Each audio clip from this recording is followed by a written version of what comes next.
Good morning, everyone. I'd like to call to order the New York City Transit and Bus Committee. Let's get started with our safety announcements.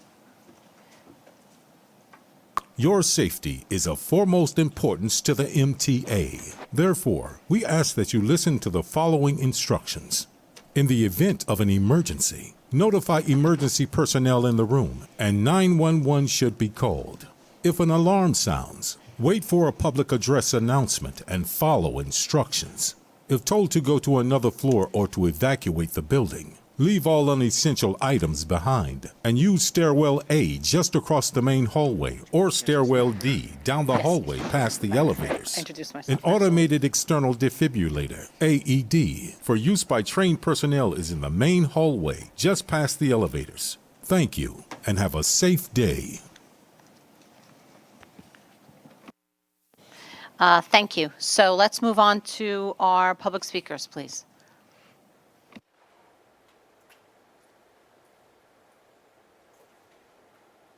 Good morning. We have 3 members of the public registered to speak today. As a reminder, we ask that all public speakers adhere to the MTA's rules of conduct and decorum. I would also like to remind our public speakers that in the interest of time and fairness to all speakers, we limit everyone to 2 minutes. Please be aware that there will be a warning beep to remind you that you have 30 seconds to conclude your remarks.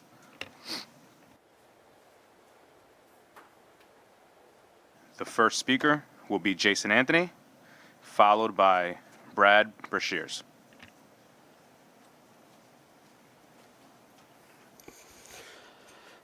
Good morning, MTA board members and commissioners. Jason Anthony here from Amazon Labor Union and current Amazon employee. Good morning, Lawrence Schwartz. Pay attention, shall we? As a reminder, we should all wear our face coverings while in subway stations. Well, that's not the case that I've been seeing since I started working again in Amazon in Staten Island. Because I've been seeing drivers along the S40 and S90 routes not wearing their mask. Also, passengers. And even this very morning on Nevin Street on the Eastern Parkway line, I saw a police officer from Transit District 30 with his mask down. I wonder what Chief O'Reilly and Dibben Shea are going to do about it. Has been since July that yours truly has been speaking up about this issue. Why is it that Catherine O'Reilly is not here to do something about this? If I see or anybody see a NYPD officer without their mask, they should report it to the TSA immediately because they are in violation of the federal mask mandate. Because we don't want my coworkers to get exposed to COVID-19 like in Canada. So that's all I have to say for this month. I'll see you guys next meeting.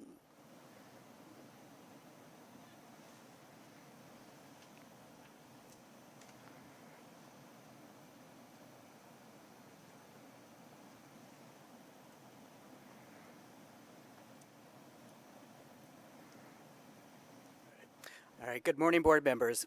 My name is Bradley Brashears, and I'm the planning manager at the Permanent Citizens Advisory Committee to the MTA, PCAC. I'm here today to speak on behalf of the New York City Transit Riders Council regarding 3 exciting recent developments. First is the $1.2 trillion infrastructure bill, the Bronx bus redesign, and third, fare capping. First, the infrastructure bill can be transformative for riders. The $10 billion for the MTA should lead to more accessible stations, expansion projects like 2nd Avenue Subway Phase 2, and addressing a host of backlog items like signal and power upgrades to keep the system running reliably for riders. The MTA won't have to borrow or pay as much debt service, so those dollars can go towards keeping and improving service levels and the immediate need to hire more crews. In other good news, the TRC is thrilled that the Bronx bus redesign is back. The current redesign will strengthen mobility around the borough with automated bus lane enforcement, protected bus lanes, transit signal priority, east-west connection priority corridors, and increased frequencies. New busways on high-traffic streets like Fordham Road, East 149th, and 181st Streets will also be key to speeding up routes that Bronx riders depend on. But the plan leaves room for better bus connectivity to the 13 Bronx Metro North stations that already exist, not to mention the eventual 4 new stations planned with Penn Station access. Now is the time to bridge the gap between Bronx buses and commuter rail with the coming of Omni, and as you look at fare policies, including, we hope, our Freedom Ticket proposal that would also provide transfers to subways and buses. A bus to LaGuardia is also key for the many Bronx residents who work and travel there. They deserve a one-seat ride. Our thanks go to MTA Acting Chair and CEO Jano Lieber for putting fare capping on the table, and to Senator Gianardis for introducing legislation to make it a reality. Pairing Omni with fare capping will encourage people to get back on board and allow people of every income ability to benefit from unlimited access to transit. We'd like to see the board vote to implement a pilot program to start immediately to help New Yorkers benefit from something that is so simple in concept, yet Please conclude your essential for remarks. so many. Thank you.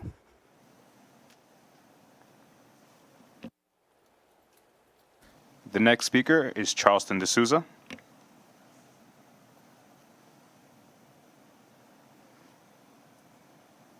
Good morning, everyone. I'm the president of Passengers United, and I want to know this. How is it that one individual who's being disruptive on a train can mess up the entire Queens Boulevard line?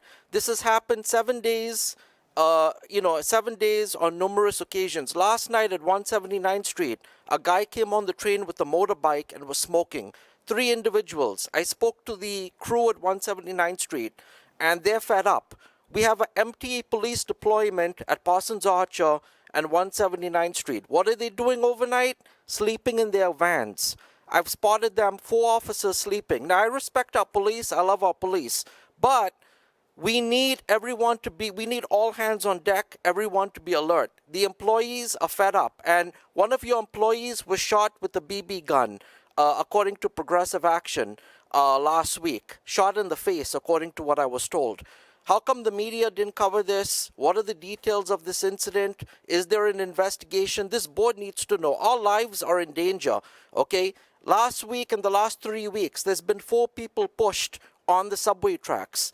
So what I'm saying to the chairman and to you, the president, you need to get property protection agents in the subway. They need to be there now. Forget about the fare thing on the select buses. Just put them there. We need eyes. Because every time there's an incident on a train and I try to help, you know what? Your command center is telling the conductor, radio for police en route.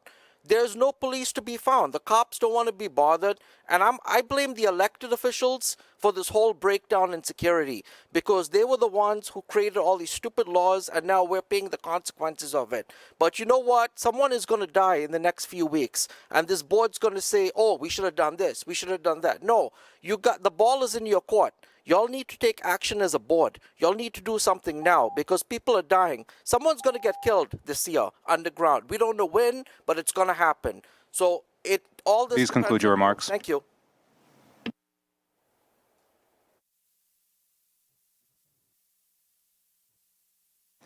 That concludes the list of public speakers. Excuse me. Thank you to all our speakers. Welcome to the November Transit and Bus Committee meeting.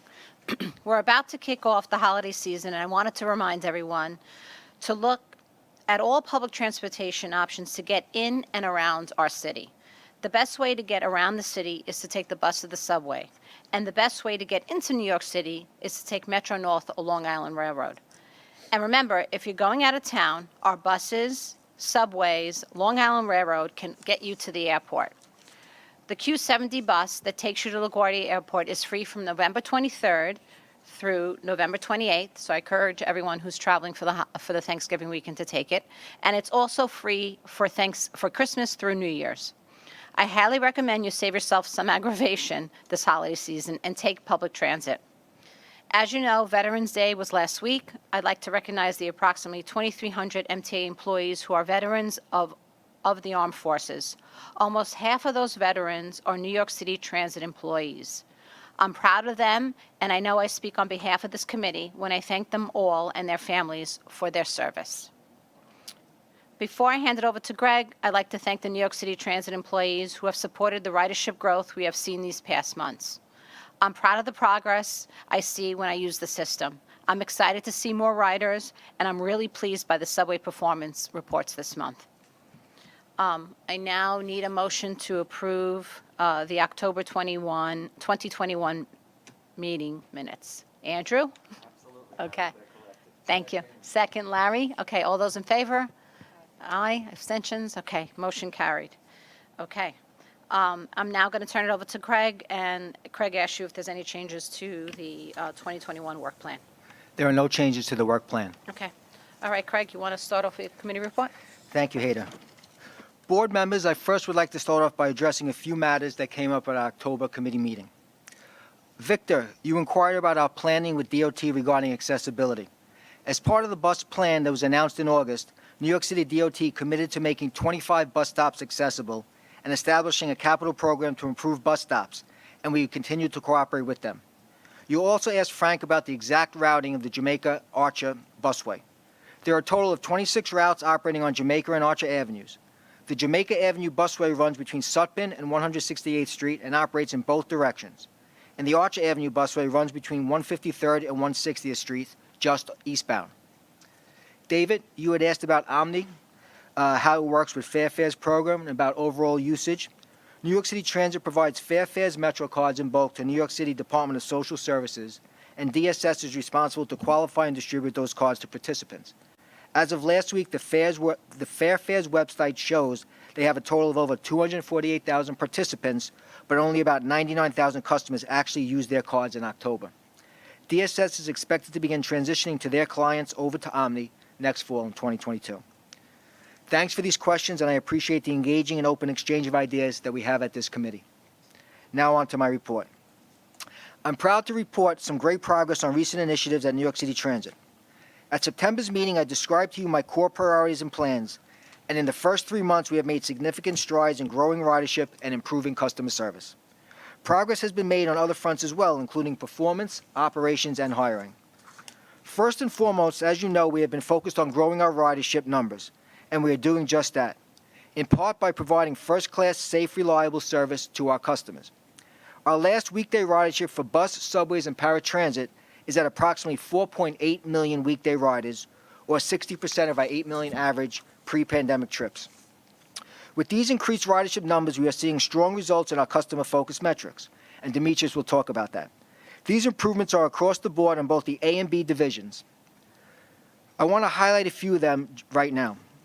Weekday service delivery was up at 91% from 89.5% in September. Our major incidents are down, and on-time performance rose almost 3 points to 83.3%. And our customer journey time performance is at 83.2%, an improvement from September when it was at 81.9%. And let's not forget, that's with more riders.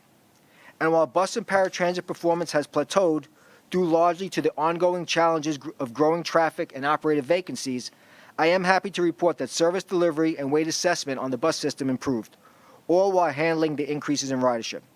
I expect to see our performance improve as we continue to onboard bus operators and other key employees in operations and service delivery positions. My team remains laser-focused on hiring these critical positions. Over the last 100 days, we have made significant push towards improving bus priority. Along with our partners in New York City DOT, we announced an ambitious plan to improve bus service, which includes a commitment for more bus lanes and busways, more cameras to enforce the right-of-way for our buses, more transit signal priority, better real-time information, and greater accessibility. We have seen some progress over the last month. We launched 2 new busways in Queens for a total of 4 new busways this year alone. And I am delighted that we restarted our bus network redesign in September, beginning with the local bus network in the Bronx. All of these initiatives will significantly improve bus service vital to the lives of daily commuters. Also on the bus front, Monday, January 3rd, we will take over the operation of the SIM 23 and 24 bus routes. These routes are currently operated by Academy Bus under a contract with New York City, which they decided not to renew. We will therefore be taking over the service as per our MOU with the city. They will be paying all costs. We will be slightly modifying the routes in Staten Island. The initial frequency will be unchanged. Each route will have 5 trips in the morning and 6 trips in the evening. A staff summary will be submitted at the December board meeting. Now looking to paratransit, whose customers return faster than all other transit services. We are working hard to increase capacity and mitigate the impacts of industry-wide driver shortages. Over the last 100 days, we have onboarded 2 new brokers, including our first minority woman-owned broker. And last month, we also onboarded LEAP, a certified minority woman business enterprise, as a new provider in our eHail on-demand pilot program. I'm going to hand it over to Demetrius and Zafira in a second to talk more about our recent performance, but not before I join Hader in thanking our employees. First, I want to recognize the extraordinary efforts of our human resources team for their tremendous efforts in recent onboarding of new employees. The workload has been intense, but they are getting needed positions filled, and we couldn't do it without them. We have asked all our employees time and time again to step up and meet big challenges. I know I speak on behalf of the MTA and transit leadership when I extend my appreciation to all our colleagues who are helping us meet our commitments to get this great city, to move this great city by delivering first-in-class transit service. And before I turn this over to Demetrius, I just would like to acknowledge Chief Vincent Coogan, Assistant Chief of the Transit Bureau at the NYPD, who we learn will be retiring at the end of this month after 41 years of dedicated service to the people of New York City, representing some of the best of New York City's finest. I understand the Chief is looking forward to spending more time with his wife, 2 daughters, and 3 grandchildren, and we wish him all the best in his well-deserved retirement. Thank you. Thank you, Craig. Any questions for Craig? Okay, now I'd like to turn it over to Demetrius to discuss subways. Thank you, Hader. Craig. I'm pleased to report that subway performance was strong for October, where every metric improved from last month, and many metrics improved from where we were 2 years ago. Weekday on-time performance was 83.3%. This was 2.7% higher than September of 2021 and 1.88% higher than October of 2019. Major incidents decreased to 28 from 38 last month and 43 2 years ago. On average, subways reduced 200 daily delays from September to October, especially those attributed to internal causes such as track and signal failures. Chairman Jano Lieber has expressed his commitment to continued improvements in service quality, specifically reinvigorating efforts to speed up the system, maximizing potential for the best commute possible. These results demonstrate Subway's efforts in support of that goal. Our customer-focused metrics show that the average customer's trips are faster than pre-pandemic. When compared to October of 2019, we recorded 40 seconds lower additional train time, which is a net improvement to our customers, even when considering a 15-second increase in additional platform time. Customers are getting where they need to go faster while waiting slightly longer for trains than 2 years ago. I'd like to illustrate this point by showing how much faster our trains have gotten since October 2019. This slide on the screen shows the percentage improvement on median running times at peak hours independent of the schedule. Almost every line is faster at peak hours than before the pandemic. Some lines have made significant gains, like the 3 and 4, which are more than 5% faster than October of 2019. The only line to not show improvement is the N line, whose median trip lost 1 minute due to construction-related anomalies. These gains are made not just because we have fewer riders. We also reduced track delays by 60%, signal delays by 37%, and subway car delays by 26% since October 2019. And fewer incidents means faster trips. There's also progress in reducing delays caused by crew availability. On average, these delays were down about 10% in October compared to September, with improvements in both divisions, both the numbered and the lettered lines. This shows the ongoing and extraordinary efforts to maximize the utilization of our existing workforce while we continue hiring and training new crews. As indicated previously, we initiated an aggressive program to increase staffing, including increased class sizes, frequency of classes, adjusting the time spent in training without sacrificing safety, hiring additional trainers, bringing back retired trainers, bringing back retired employees, reevaluating assignment procedures, and increasing overtime coverage. These efforts continue to yield great results, and we remain on target to have them fully resolve the crew shortages in the first half of 2022. Ridership increased significantly in October 2021, with over 10% more average weekday riders than in September, and over 75% more riders compared to 1 year ago. Compliance with mask requirements continues to be above 90%. We're glad to have so many riders returning and doing their part to keep each other safe. For our part, we are continuing our daily disinfecting of subway cars and twice daily disinfecting of stations to ensure a clean and healthy environment. I am extremely proud of the Subways team as they continue to show tenacity and resilience despite the challenges to consistently deliver for our customers. This concludes my report. Thank you, Demetrius. Larry, can you just go back to the peak, the graph that you had? I just wanted you to explain again. So the N train, you said it was because of construction anomalies. Can you just elaborate? So if you take a look, every line has shown improvement. You could see in percentage points, particularly on the A division, the 4, 5, 6 are all showing 2, 3, 4, and up to 5, in excess of 5% increases. The only line that you'll see in the negative trend is the N line. There was some construction on the N line for the Coney Island shop, and also some short line service there which has caused some delay and slightly longer in service time. And when do we think the construction is going to be done on the N line?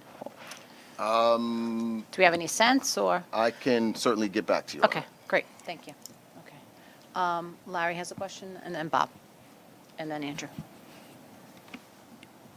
Yeah, I would just say this to you, Craig, and to Demetrius, and I'm just going to speak for myself. Maybe I'm the only one that gets confused. Maybe everybody on the board gets confused, but they don't bring it up.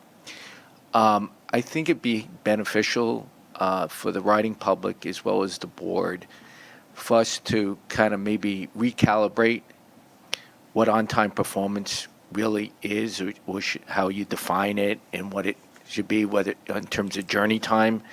You know, once upon a time, because of a lack of maintenance in our system, we saw constant delays. Those delays ran the gamut from track fires to problems with the tracks to signal failures to car failures across the board to, water issues. We invested hundreds of millions of dollars. Performance improved tremendously. And then we went through COVID, and now we're going through coming out of COVID. I mean, for me, it's like a moving target in terms of trying to really understand and figure out what the public should understand, whether you're riding the 4 line, the 5 line, the M line, the R line, whatever it is. Here's the amount of time a train should take going from start to finish, right? Here's the expectation, going forward, so that the riding public, as well as the board, understands what we're measuring against. I have no idea. I'm confused by what pre-subway action plan, subway action plan completed. And I just think it's important for the public to have confidence that the system runs on time. And we should really make sure the public understands how you measure that, what that means. I also hope that, and I'm assuming you are, but whether you are or aren't, that, one of the reasons I believe the subway action plan was successful, not because we put in hundreds of millions of dollars, but we prioritized where the problems were. And I hope that the system is tracking. So, not every line has the same type of problems. Not every train, so if the problems with train cars are doors, then the focus should be on doors. If the problem is signals on certain lines, then prioritize signals. So, or if it's just certain lines that are causing a high proportion of delays versus others that aren't, focus on getting the resources into those things. I'm assuming you guys are doing that. I hope you guys are doing that. But I think the bottom line for me was just for the board and the riding public, more importantly, understands what the expectation was. I would say also Rhonda's here, Commissioner Herman's here, and Commissioner Laws somewhere. I would say the same thing with our commuter rails. I would even like to see that on-time performance be broken down by peak and off-peak, so that peak riders will know what the performance is during the peak rush hour versus people who take off-peak service. So I even think for our commuter rails, the on-time performance should be broken down by peak and off-peak rather than just one kind of macro percentage. So thank you. Commissioner, if I may just make a note there. So what I think I would like to do is at the next committee, we could go over some of the metrics that we report here and just to reiterate to the board, what exactly it means. We came out prior to the pandemic with these customer-focused metrics, customer journey time performance, additional train time. I think those are really meant to try to report on what the customer is experiencing.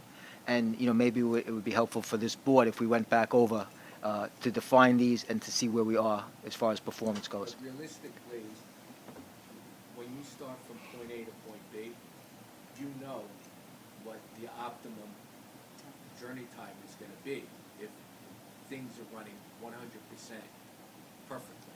Right. And I think as important it is to know what the customer is thinking, we need to also, I think, proactively tell the customer what they can and should expect and measure ourselves against that expectation, right? Because if the customer thinks one thing, but we can really do a lot better, then we should be measuring about. But if the customer has an unrealistic expectation, then we need to educate the customer on what is realistic, and so they can plan and work around that reality. But we all know, based on properly maintaining, you can't hear me without my speaker. My wife says I have a big mouth. So we should be educating. All I'm saying, Craig, is we should be educating the riding public because we know, what the realistic journey time is from end to end, and we need to measure ourselves against that journey time and let the public know this is the expectation they should expect, so they can plan their lives and their schedules around whether it's going to take them 20 minutes, 30 minutes, 10 minutes, 3 minutes. They should know that, and that should be, to me, the benchmark that you measure yourself against in terms of performance. Demetrius, you want to add? Yeah, something? just one point. You talked about the improvements with the subway action plan. No question, performance rose from 60s to 70s, but peaked at 84%, right? So 84% was the peak of where we got in terms of performance. Last month was 83.3%, and last month was 83.3%, but we have all of these crew-related availability issues tied into the mix, right? So I think that's one thing to consider. Where we are right now, compared to where we were back then, at 84% with full availability of crews, to where we are now. So I think that right there shows the fantastic and difference in what they're doing. But no question, the team is laser focused, as Craig talked about, on. I can tell you that the track and signal folks focus on the areas that have repeat issues. They're out there, they target areas, they work together as a group to make sure that they're triaging the locations that, the lines that have the most failures, the locations that have the most failures. We've nailed it down to not just corridors, but actually components. Certain locations that have issues with water conditions that need to be addressed. Curves that have more issues because of the speed in the area. So we're definitely focused on that, but happy to have the discussion. Yeah, listen, I'm not criticizing, and I don't want you to take it as criticism, and I don't want you to be defensive. I mean, at the end of the day, we all have the same goal, maximum performance, whatever that is, 86, 88, 92, whatever the number is. It's not going to ever be at 100. It's kind of impossible. It's a system with equipment. Things break down. Things happen. And I'm sure it'll go up when you can hire more people. But the bottom line is we never want it to fall back to where it was pre-subway, right, action plan or whatever you want to call it. And all I'm saying is to make sure that we're able to maintain whatever the highest number is, to always strive to be at that number, and to make sure that our passengers know what they should expect from a journey time perspective from point A to B, because the agency knows what the maximum reality is from point A to point B. Yeah, you can maybe make some other speed improvements or some other things, but at some point here, you know what you can do, what the system could do on each line, and we should measure ourselves against that, and the riding public should understand what that means on each line going forward. Robert? So we had a very similar conversation in the commuter rail discussion this morning, where I think we discussed that it would be very helpful to have a tutorial for board members on how we measure these items and in terms of on-time performance. Because one of the questions that I raised was that there have been discussions of rejiggering the time that it takes, an expected time for a trip. And if because of various changes in technology, various changes in requirements, we've added time to a specific trip, then measuring train on-time performance may be different because the trip that used to take an hour and 20 minutes now takes an hour and 22 minutes. And I don't know the answer to that, but I do think it would be very useful for us to understand whether, for instance, 2 years ago there were different trip durations than there are now, and that we're comparing apples to oranges to some extent when we make this comparison of on-time performance.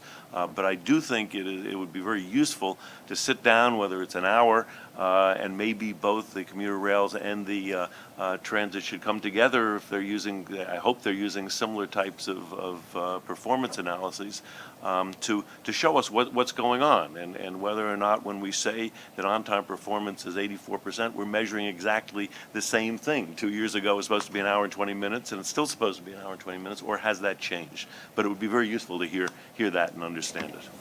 I think, Craig, you offered to do that for us. So yes, thank you, Rob. Andrew? Yes. Demetrius, I have a couple of questions. First of all, pretty much any day you look at system status, you'll see that for the C and the F train, we're running as much service as we can with the crews we have available. And you just stated earlier today in your report that you expect that situation to be improved or done by spring of 2022. Is there any way to more equitably distribute we're running as much service as we can so it isn't always the same two lines that get hit? Or is that just a schedule that they've signed up for, the crews that you have, and you'd have to do a major rejiggering of that to fix that problem? So the first part is, yes, the crews pick a specific line, and even the extra crews pick within a district. So we have the flexibility to move people. We assign the extra crews 2 days in advance to the locations that we anticipated. The challenge is the day-to-day. So there's so many crews that will be sick today, which are a little more difficult to plan for. But we've made significant progress in how we coordinate the schedule of our crews. Our crew office has been dealing directly with line management in soliciting crews in advance, even without having jobs that are vacant. So essentially going to crews and saying, we don't have jobs open for you yet, but are you willing to work 2 days from now if those jobs do open up? So part of it is coordinating in advance in preparation for the fact that we know we're going to be short the day of. But we also have some initiatives that we're trying to work with our union partners to better manage the way we have our employee schedule. Okay, and the other question was, if you look at the statistics for all the lines, the A line seems to have some real issues. Is that due to GOs or something else taking place on the A line that it's on time and throughput and all of that is so much worse than used to be or than the other lines are? Right. So it's interesting. So when you look at the most of the lines that are worse, the 3 lines that are worse since October of 2019 are the C, E, and Q line, and all of those are facing the worst performance tied to crew availability. The A and the C are generally tied pretty close in nature to each other, but we've been supplementing a lot of the A crews with the C availability, the C availability with the A crews. So that would contribute to the bad statistics. Yeah. Yeah. Thank you. David, did you have a question? Or are we good? No, I had another issue on maintenance. Okay, all right. Okay, let's move on. So let's go to Zafira Latif, sitting in for Frank, for an update on buses and paratransit. Welcome, Zafira. Good morning. We continue to see promising ridership trends system-wide, with average daily bus ridership remaining at approximately 1.5 million, or around 65% of pre-pandemic levels. As you know, we are aggressively onboarding new bus operators into the system and anticipate returning to pre-pandemic vacancy levels by the end of the year. As Craig mentioned, despite the significant challenges of increasing traffic and construction and ongoing operator vacancies, performance has remained steady since last month. Moreover, we have seen slight improvements in service delivered and weight assessment. One thing is clear: well-enforced bus priority is the most effective way to increase bus speeds and improve travel times for our customers. Our busways and bus lanes have continued to see real improvements in speeds against pre-pandemic levels on almost all corridors and time periods. To give just a few examples, we have seen speed improvements of up to 49% on Main Street Busway in Queens, a 32% improvement on the 181st Street Busway in Manhattan, and a 42% improvement on the J Street Busway in downtown Brooklyn. This month, as Craig mentioned, we launched 2 new busways in Queens on Jamaica and Archer Avenues. They are the 3rd and 4th busways launched in 2021 alone. These busways will ultimately benefit over 250,000 daily bus customers across 26 routes, serving customers in Queens, Brooklyn, and even the Bronx. Our very preliminary data already shows speed improvements of up to 25% on Jamaica Avenue and up to 7% on Archer Avenue. We are very excited about the restart of the Bronx local bus network redesign. In fact, we just had a public meeting last week on November 9th. There have been very few changes to the redesign since the release of the proposed final plan in the fall of 2019. After listening to feedback from the public, community members, and elected officials, we reassessed existing conditions and determined that the BX28 and BX34 route alignments will remain as they are today, and we are currently continuing to evaluate feedback we heard just last week. We also wanted to give this committee a quick update on our Nova hybrid bus fleet. As we informed the board last month, we took this small fleet of our latest Nova hybrid buses out of service out of an abundance of caution, following 2 reports of potential safety concerns regarding the exit doors. Since then, we thoroughly investigated the 2 incidents with our vendors and determined that the root cause of the failure was a software-related issue. The team was able to test and develop the necessary software fixes, and we're making those changes to the buses in the fleet and slowly rolling them out back into revenue service over the next several weeks. Finally, this month we'll be requesting board approval for the federally funded purchase of 60 low-floor, 40-foot all-electric buses. We're really excited about this deployment. It represents many firsts for the MTA, as well as an important milestone towards our commitment to a zero-emissions fleet by 2040. These will be our first fully owned 40-foot all-electric buses. With board approval this month, we expect the first buses to be in service towards the end of 2022. Lou Montanti, who's here today, will brief you on the details later this morning. That concludes the bus report. Great, thank you. Any questions for Safira? If not, Safira, will you continue with the paratransit report, please? Sure. Paratransit has maintained the highest ridership of all transit agencies during the pandemic, and ridership remains strong at 80% of pre-pandemic levels. On October 28th, we had over 24,800 scheduled trips, the highest daily trip count since the pandemic began. Against this backdrop of high demand, we continue to contend with the combined impact of traffic issues, local road construction, and industry-wide resurging demand for taxis and for-hire vehicles, which have posed a challenge at the national and local levels. While there's been a recent uptick in drivers in New York, driver availability continues to remain well below pre-pandemic levels. Our customers are experiencing a challenge that is confronting many regular taxis and for-hire vehicle customers, including longer than usual wait times for vehicles, limited availability at certain days and times, and we recognize the significant impact these issues have on our customers, and we continue to work with our brokers and carriers to find innovative solutions to deliver the level of service our customers deserve. Some of the incentives implemented at our carriers and brokers include driver sign-on bonuses, payment of driver licensing, state fees, and training, as well as extra bonuses when training is completed and for driver trip volume.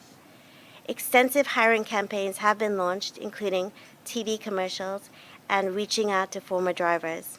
These incentives are expected to alleviate the driver shortage.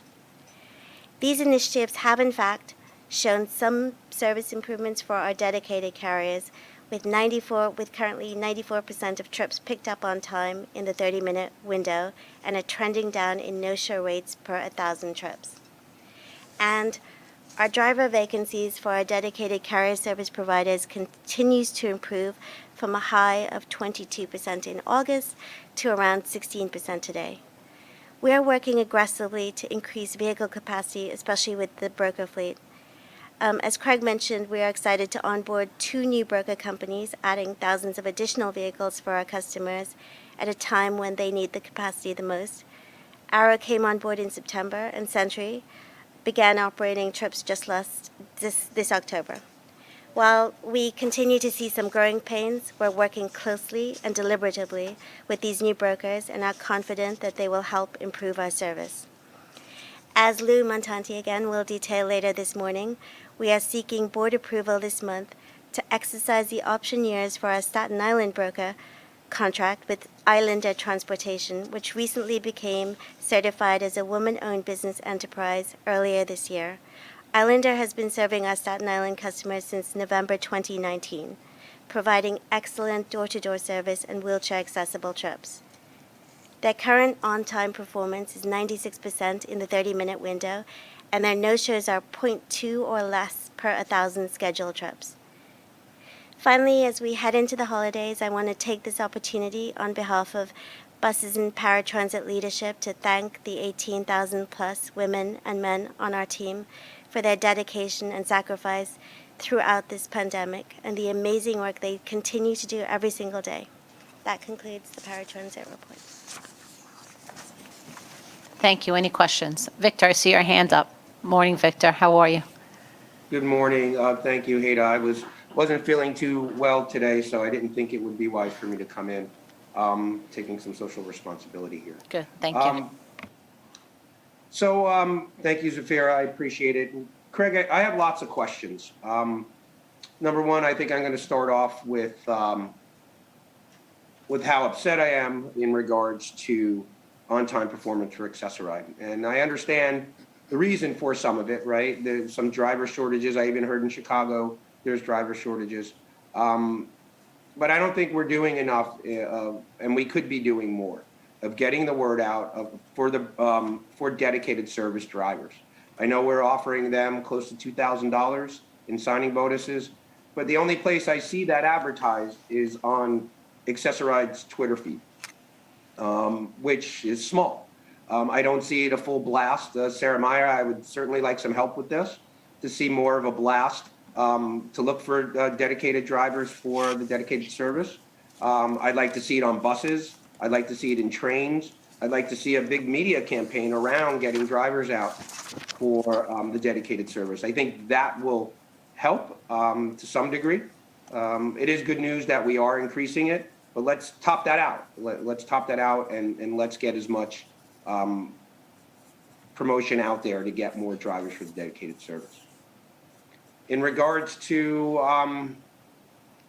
the broker service, we're seeing those pains and we're seeing driver shortages again, but I think we have to really take a big look in this, Craig, and really think about it. Is it the rate that we're paying drivers? Are we looking for enough brokers that are out there to be able to do the job? Someone that can deliver things. It's nice to hear All Island is doing some things in Staten Island. That's good. But are we seeing accessible trips, specifically in the accessible dispatch that TLC puts out? And are we seeing in the Uber trips accessible trips, are we seeing those types of things reflect in that? Or is it just the broker service that we're putting out there? So those are concerns of mine. And then I think lastly, I heard a lot about Omni. And Omni, as a test phase right now, is to a limited amount of people that are riding subways and buses, people with disabilities. It's finally come to us. And I've mentioned this before, I'll mention it again. We tend to roll out programs for people with disabilities on the latter part of everything else, and Omni is that. And we need to be able to increase and get Omni in the hands of people with disabilities sooner than later. I'm pretty sure it's yielding some good data right now, that the people that are using it, because I know I'm on that test program and I use it with my half fare Metro card, so I know it's working. And then we need to have choices. Can we toggle in between Accessoride cards, half fare, full fare? Those things are really good. And then lastly is, why is this not happening on Accessoride? It's way too long. We keep kicking the can down the road. I just recently spoke to Chicago Pace System, and they have a similar system to ours, and they're doing it the same we are on the back end.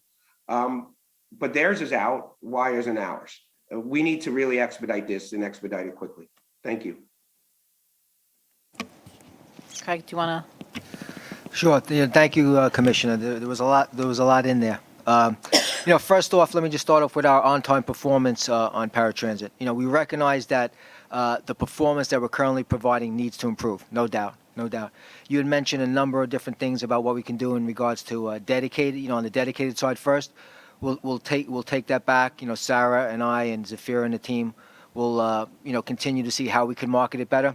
The one thing I would like to share, which I've personally have seen, is that some of our dedicated carriers have TV advertisements. I specifically see them on New York 1 in the morning sometimes. So there are other avenues by which we're trying to get the word out. But again, we still have that 16% vacancies, and we need to fill those. So let me start there. On the broker side, yes, we need to come together and figure out what really are some of the challenges that our brokers are having in onboarding. We onboarded Arrow, as Zafira had said, in September, and Century in October. We did meet with them. Don Raimondi, our acting VP of Para, met with them to get an accelerated ramp-up plan, because obviously we need to get more capacity there. So we're hopeful that in the coming months we'll see more and more trips that they can carry. But in regards to helping them or helping our other brokers to add capacity, by all means we're leaving no stone unturned and trying to see work with them in regards to some of the challenges. The last thing, maybe two more quick things. In regards to some of the other programs that we can potentially avail ourselves of, such as accessible dispatch, the one thing I would say is that accessible dispatch is a non-ADA compliant program, right? We need to, specifically between our carriers and brokers, we need to provide ADA compliant service. So that does not preclude us from working with New York City TLC to see in what way we can integrate accessible dispatch or other programs in our existing offerings. But I just wanted to share that it's not as straightforward as I'm sure you know. And then lastly, we'll continue to work with the Omni team. There's been some delays on the Omni side, as you know, but we'll continue to work with them to make sure that we get the Omni offering into the paratransit AAR services as soon as we can. So, Craig, I just want to tackle back. And yes, I know accessible dispatch has different layers, but I just think about, the rate of pay, and maybe, that needs to be considered. And then one last thing is, I know we've gotten a lot of money for infrastructure for people with disabilities throughout the United States in transit. And I don't know if any of this money can be used for improving paratransit. So maybe we can talk a little bit about that more, but thank you. Appreciate your points. Thank you. David has a question. I just want to chime in on what was just said regarding elevators and escalators. I've had people complain to me, one area in particular, 72nd Street and 2nd Avenue, with the escalator. This is a brand new installation that it keeps breaking down. I don't know, and I think the elevators and the escalators are crucial for especially anyone with a disability to come up and use them. Thank you. Thank you. And we'll take a look at that specific one. Thank you. So thank you, Safira. Thank you, Demetrius. Sarah, can you give us an update on strategy and customer experience, please? Hi, everyone. So on October 19th, we had our largest mass force ever, so I wanted to thank everyone from across the MTA and our public volunteers.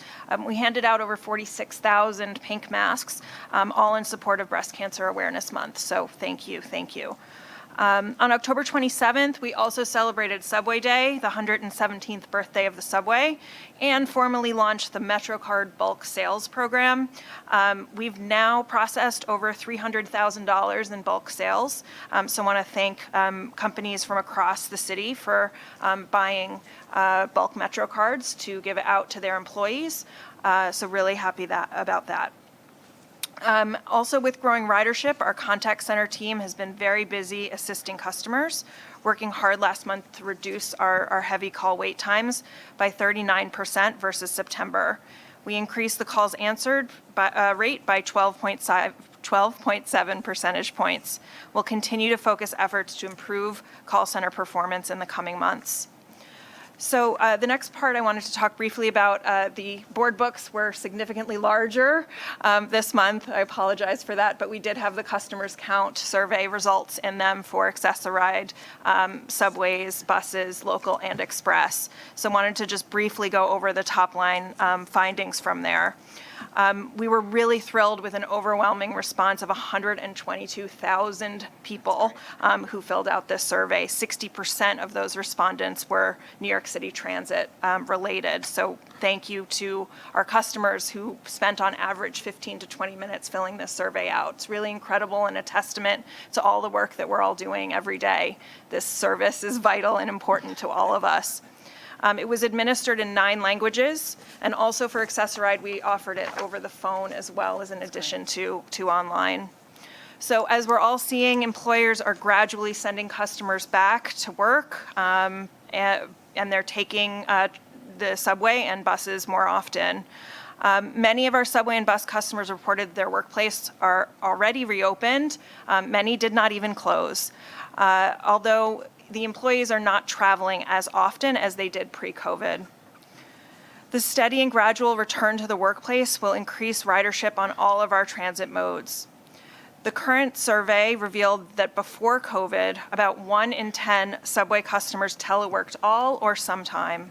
In the current survey, we saw nearly 7 in 10 lapsed customers are teleworking, compared to only 4 in 10 of our current customers teleworking all or most of the time. Current subway customers are using the subway for discretionary travel, such as shopping, dining, recreation, now more than pre-COVID, when work trips dominated. So we're happy to see people come back, even if they're teleworking all the time, they're then taking the subway maybe to see friends or go out to dinner. Our current customers recognize the work that all of you have done over the past 6 months. They told us that our subway vehicles and stations are cleaner, and they want us to maintain that cleanliness. Our bus customers appreciated the drivers, and our bus and subway customers told us that their perception of crime and harassment has improved. This is a direct result of the MTA and NYPD efforts to increase staffing, as well as our measures to install cameras throughout the subway system. Staten Island Railway customers lauded us for waiting times and travel times, demonstrating that getting on the train can be quicker than getting stuck in traffic, a problem that persists on Staten Island. Access-a-Ride customers felt like drivers were exceeding expectations for safe driving, courtesy, professionalism, and mask wearing, but as Victor and Craig highlighted earlier, asked us to improve on-time pickup performance. We do have a lot of work to do to get back our lapsed customers, those who have not ridden with us since before the pandemic. These customers reported perceptions of health and safety, personal security, cleaning and disinfection, and social distancing as the reasons they were reluctant to return to transit.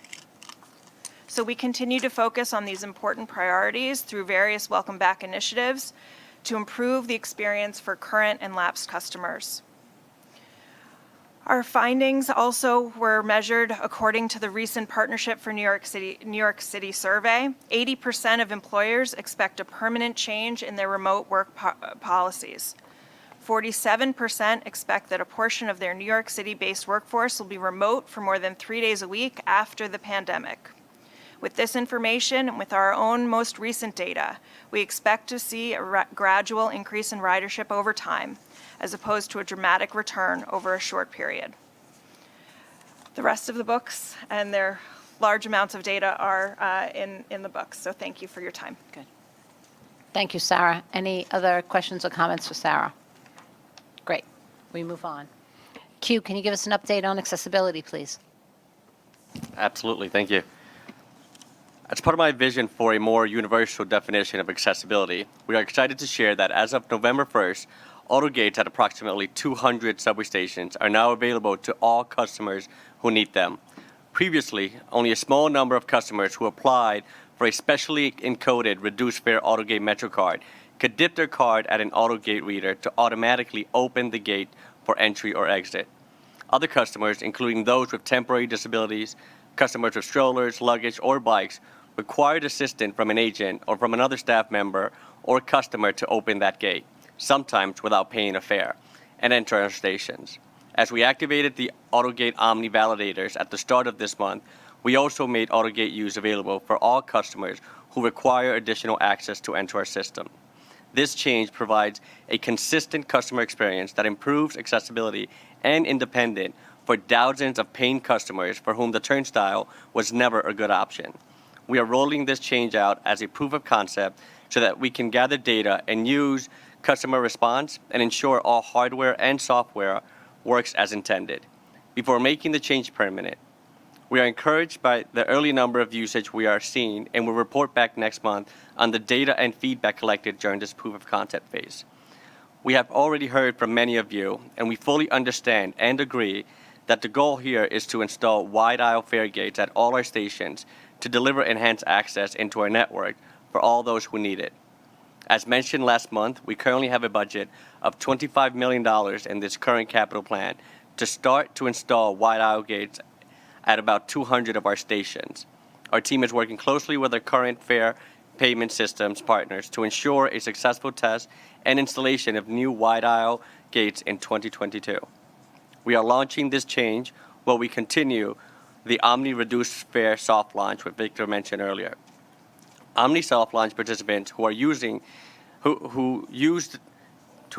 using the AutoGate with their Metro cards are now able to test the AutoGate Omni validators for the first time, and participants had not previously had access but would benefit from it now have AutoGate access with Omni as well.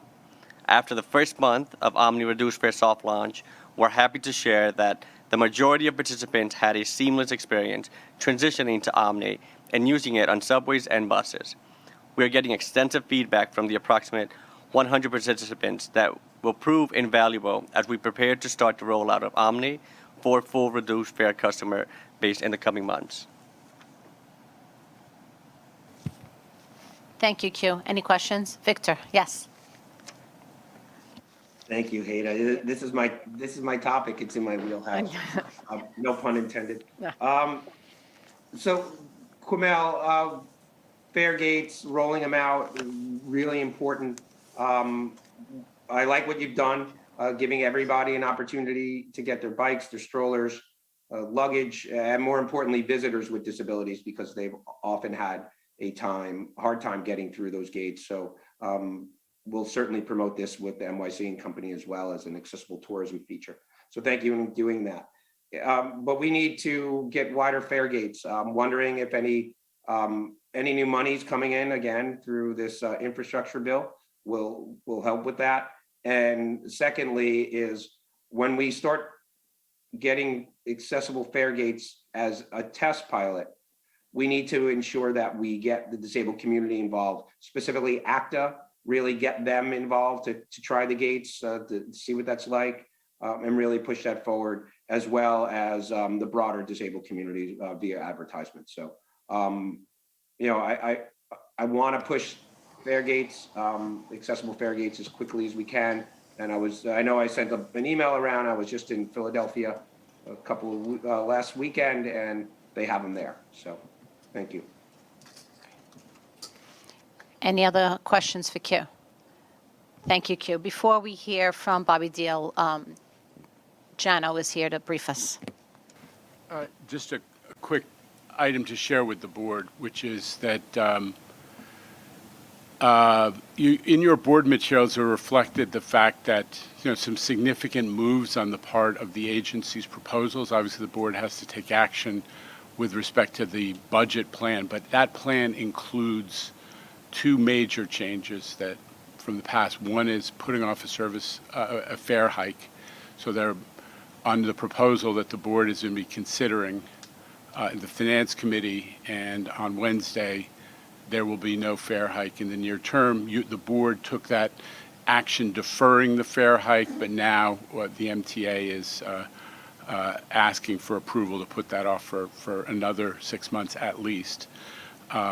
And the other is that we're indefinitely deferring all service cuts as part of our financial plan. Now, those are two major steps, but the reason I wanted to make sure the board was aware at this time is that the governor, and en route to the infrastructure bill signing in Washington, herself underscored her commitment to those two actions.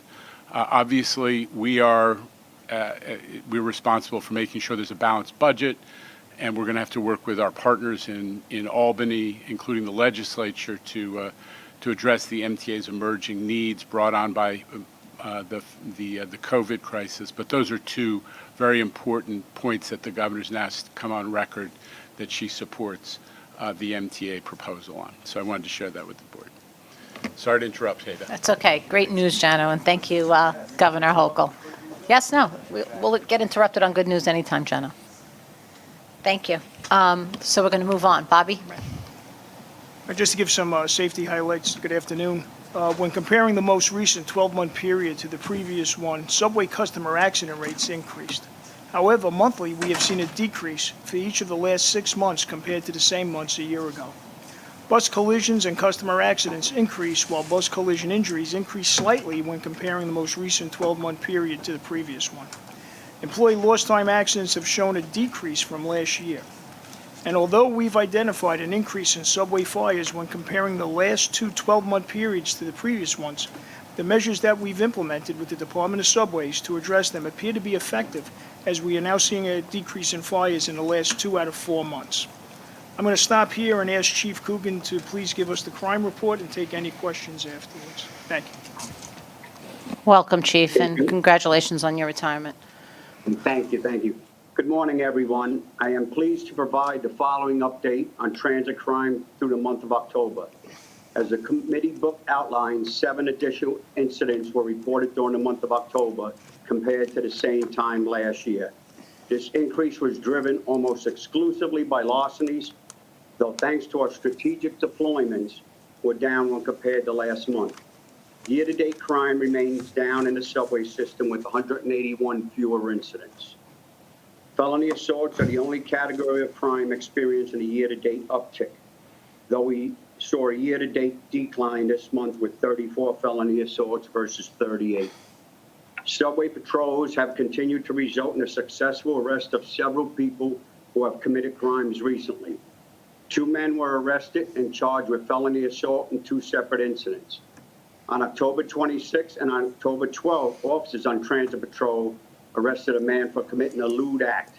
They learned he was also wanted for a forcible touching incident in transit several weeks prior. A varied deployment of uniformed and plainclothes officers remains at the core of our efforts to keep the subways safe. Transit District 12 patrol officers arrested a man who assaulted a woman and threatened her with a knife, charging him with felony assault as a hate crime in the October 11th incident. Likewise, on October 17th, plainclothes officers from Transit District 20 observed a man removing items from a sleeping passenger on a 7 line in Queens, arrested and charging him with grand larceny. A similar arrest was made by patrol officers in Transit District 2 who tracked and apprehended a man who had just removed the victim's cell phone as the victim was asleep on a C train in Manhattan. One thing I'd also like to bring up is several members of our bureau and I had the opportunity to join members of the MTA and our transit security partners from across the country at the annual Security and Emergency Management Roundtable last week. We appreciate the partnerships we have with transit police agencies and transit operators nationwide. And I know we had some very productive discussions. And as Craig said before, I'm retiring after 41 years with the New York City Police Department, the last 8 years in the Transit Bureau. I'd like to acknowledge the great work done by the MTA and New York City transit workers in the system. A system the size of it, to keep it running is a very big task, and they do a great job. And again, I'd like to thank Craig Cipriano and just acknowledge that it's been a pleasure dealing with all the various MTA chairs over the years, the New York City Transit presidents, vice presidents, as well as the board members. And I take any questions that you may have. Thank you, Chief. I have a couple of questions. So can you tell us, are there still the 1,100 cops that are out on in the system? We still have an increased presence. It does vary from day to day, the amount. Okay. And they're where, stationed at the highly visible stations? Where are they? Are they throughout the system? They're throughout the system, yes. Okay. And can you, I know you probably don't have them now, but can you share with us the deployment of these officers? I mean, to share the deployment? Yeah. Just. I mean, we deploy throughout the system. They change day to day. All right. Because what's important. They won't be in the same stations, every day. We do move them back and forth, as the crime, we look at our crime and we deploy them based on the crime. Because just a couple of just points that I wanted to make. I know you said that crime is down, just the 2 incidents that happened over the weekend that were a little frightening. And then Sarah in her report said perception. So everyone knows how I feel about perception. I want to make sure that everyone knows that our system is safe. I don't want the perception out there that the system is not safe. We need to get riders back. We need to make riders know that our system is safe. And, I think together when we partner with the NYPD and they see police presence, I know when I see cops on the platforms, it makes me feel that much more safe. So I just want to make sure that, the good men and women that work in the NYP transit system know that, and to make sure that we're following through with the commitment that we have from the NYPD.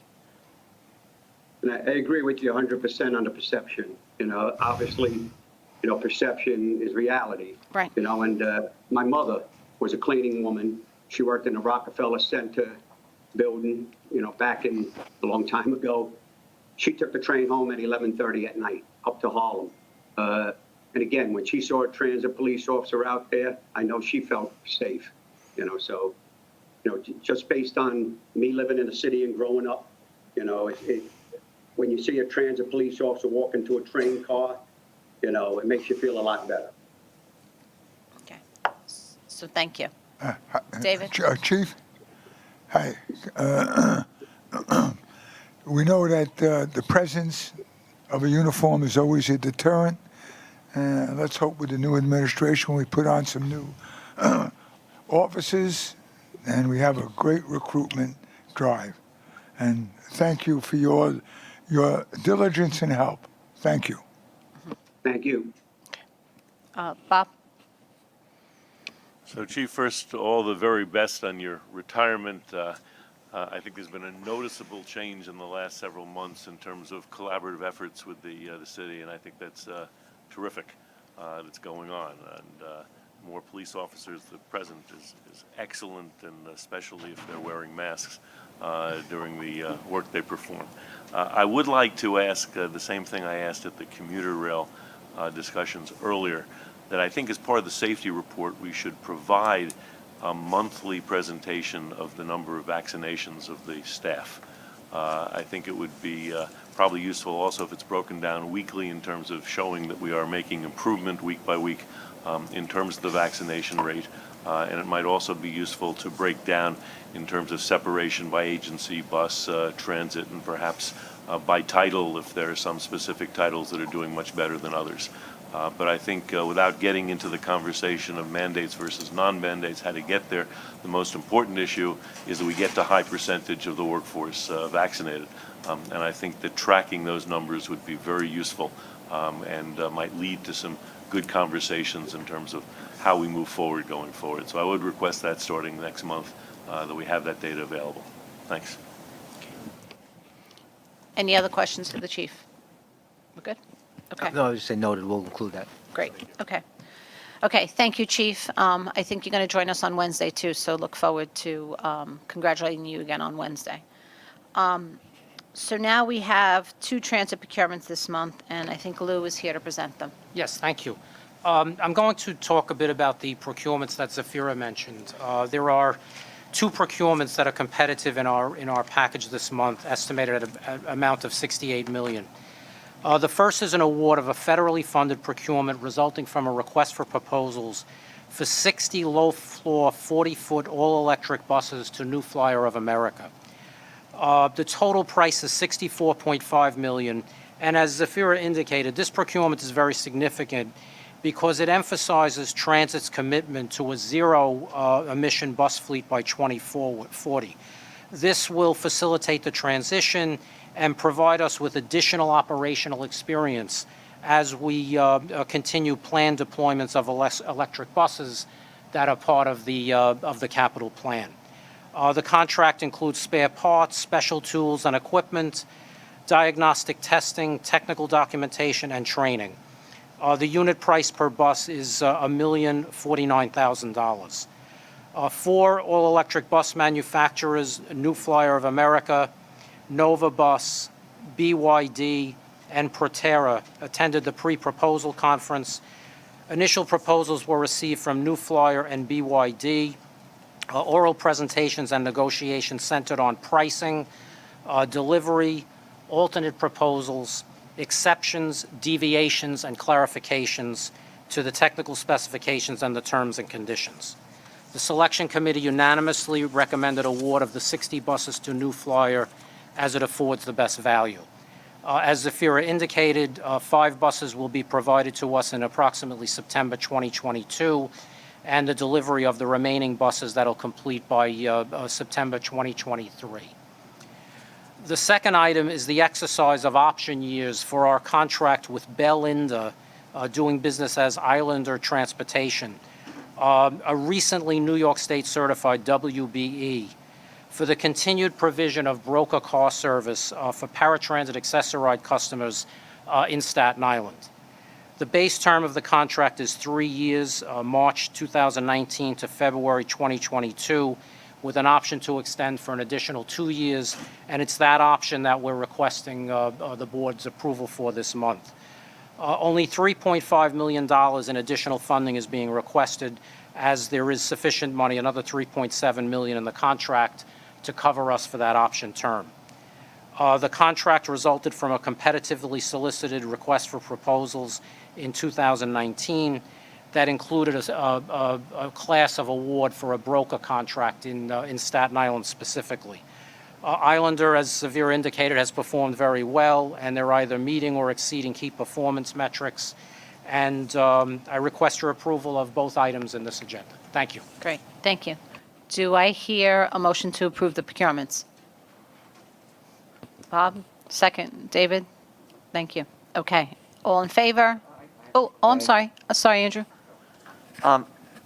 Have we identified, or has Division of Buses identified the cause of, on our newest buses, the doors opening, the doors that go like this? And is this an issue that we want to bring to New Flyers' attention, should they be lucky enough to get this contract? So Safira mentioned that in her report. Safira mentioned in the report, it was a software issue that has since been identified, updated, so we're slowly testing it alongside New Flyer. We expect that has been resolved. But it wasn't happening in every one of the new buses, so wouldn't they all have the same software? Yeah, so all of those new buses, 115 buses I believe they were, had that software. We did have these issues on 2 buses, so we took the whole, out of abundance of caution, we took the fleet out. So the software is going to be changed on all of those buses, plus any subsequent buses in the delivery, and these 60-foot, these 60 all-electric buses will have this new software. Thank you. Yeah, sure. Okay, so let's try it again. Do I have a motion to approve the procurements? David, second. Robert, thank you. All in favor? Opposed? Abstentions? The procurements carry. Thank you. Next, we have 3 C&T procurements, which David Cannon will present. David? Thank you. Construction and Development has 3 procurement actions being brought this month for a total of $198.2 million. There is 1 non-competitive and 2 competitive items. The non-competitive item requests the board adopt a resolution pursuant to Public Authorities Law, Section 1265A4-D, and Article 3B4-B of the All Agency General Procurement Guidelines, declaring that competitive bidding is impractical and is in the public's best interest to utilize a non-competitive procurement process to evaluate and test the communications-based train control equipment, otherwise known as CBTC, equipment supplied by a newly approved CBTC supplier in revenue service on the Queens Boulevard Line East project. In April of 2020, Mitsubishi Electric Power Products Incorporated became the 3rd supplier approved by New York City Transit to provide CBTC equipment after successfully demonstrating its CBTC equipment at the MTA's Integrated Test Facility and Culver Test Track. The other 2 previously approved suppliers are Thales Ground Transportation Systems and Siemens Mobility Incorporated. This proposed action will provide New York City Transit an opportunity to evaluate Mitsubishi's production quality and performance, as well as Mitsubishi's ability to efficiently validate and commission its CBTC equipment in a revenue service environment.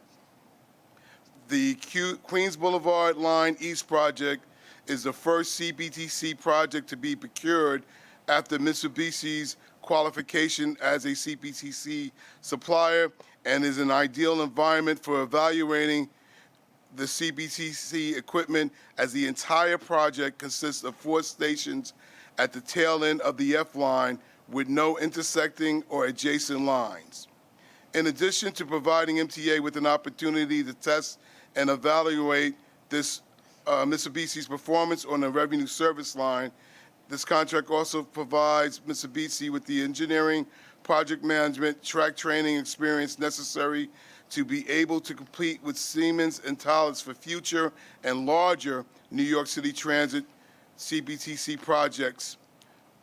optimally lowering the cost of future CBTC equipment contracts. Subsequent to the approval of this request and the successful completion of negotiations with Mitsubishi, C&D will come back to the board for the approval of the contract, which we anticipate will be next month. I submit this procurement action for your consideration and vote. Thank you, David. So just to recap, we're going outside the procurement system to procure. Well, we're still within the procurement system, but doing it non-competitively Yes, instead of. Right. I was just joking to make sure everyone was paying attention. Okay. No, thank you. Okay. Okay. Do I have a motion to approve? Thank you, David. Second. Okay. Any abstentions?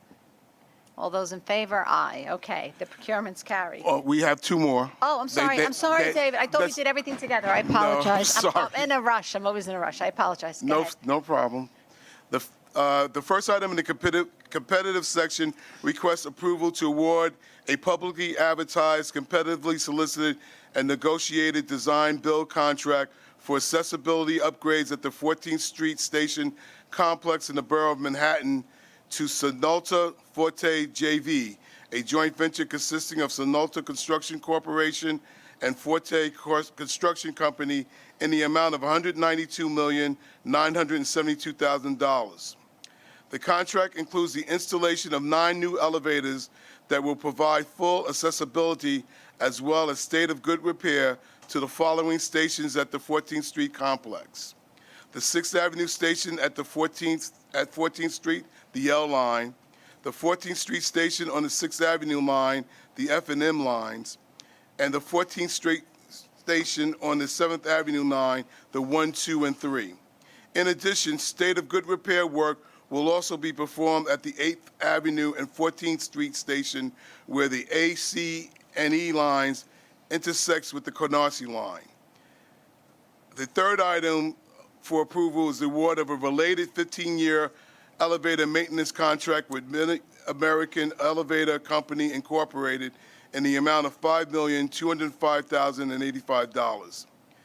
The design-build contract for the 14th Street complex and the maintenance of the elevators that were procured through a single solicitation in which only the design builder's elevator manufacturer or installer subcontractor was eligible for award of the maintenance contract, with the goal of ensuring that the design builder worked in concert with its elevator subcontractor to choose sufficiently robust equipment that would not only withstand the rigors of the New York City transit system, but would also take into consideration the elevator subcontractor's ultimate responsibility for a performance-based long-term maintenance contract. Both Sonalta Forte JV and Mid-American Elevator Company were unanimously selected by the selection committee for award based on their proposals offering the best overall value considering the technical strength of their proposals, their lowest proposed costs, and reductions to the schedule. I submit these procurement actions for your consideration and vote. Okay. Do I hear a motion to approve the procurements? Okay. Yes, Andrew. Do you have any idea, or can you send to us the timeline for which parts of this large complex will be done? Like, is 6th Avenue happening before the 7th Avenue part and things of that nature? Or are they happening concurrently? I will get you that's the plan schedule through the design builder has put forth on how that will be done. Great. Okay, let's try this again. Do I hear a motion to approve the procurements? Rob? Thank you, Larry. All those in favor? Any opposed, abstentions? The procurements carry. Thank you. Thank you. That concludes my procurements for Dave. this month. Thank you very much. Okay. Craig, do we have any other items on our agenda?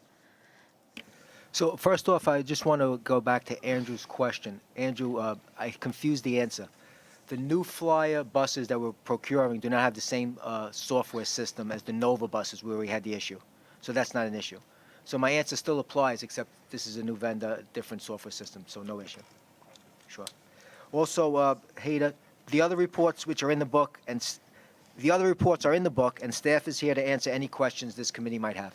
Okay. Any questions on those reports? Great. Okay. I now have a motion. Can I now have a motion to adjourn the meeting? Thank you, Larry. Second, Randy. Okay. Thank you. Meeting adjourned.